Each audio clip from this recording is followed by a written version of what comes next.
విశాఖకి సంబంధించినటువంటి కీలకమైన టూరిజం ప్రాజెక్టుల మీదన ఇప్పుడు జనసేన నిలదీసింది. జనసేనకి సంబంధించినటువంటి కార్పొరేటర్ మూర్తి యాదవ్ రైట్ చేసింది ఒక కీలకమైనటువంటి పాయింట్.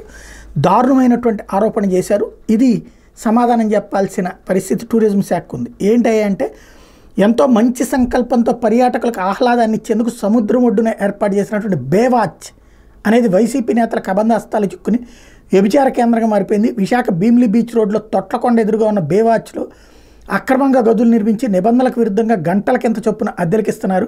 నిర్వాహకుల స్వార్థం కారణంగా చుట్టుపక్కల కాలేజీల విద్యార్థులు జీవితాలనే కోల్పోతున్నారు.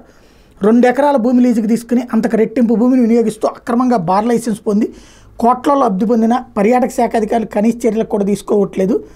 పర్యాటక శాఖ చెందిన బేవాచ్లో వ్యభిచారం, గంజాయి వినియోగం వంటి అక్రమ కార్యకలాపాలు జరుగుతున్నాయి. అయితే పోలీసుల రైడులు ఉండవన్న భావంతో లీజుదారులు రెచ్చిపోతున్నారు. నిబంధనలకు విరుద్ధంగా బేవాచ్లో సబ్ లీజుల వ్యవహారం కూడా నడుస్తుంది. వెంటనే బేవాచ్ లీజును రద్దు చేసి పర్యాటక శాఖ దీన్ని నిర్వహించాలి అంటూ తాజాగా తను చేసినటువంటి ఆరోపణ చాలా సంచలనాత్మకమైన అంశం.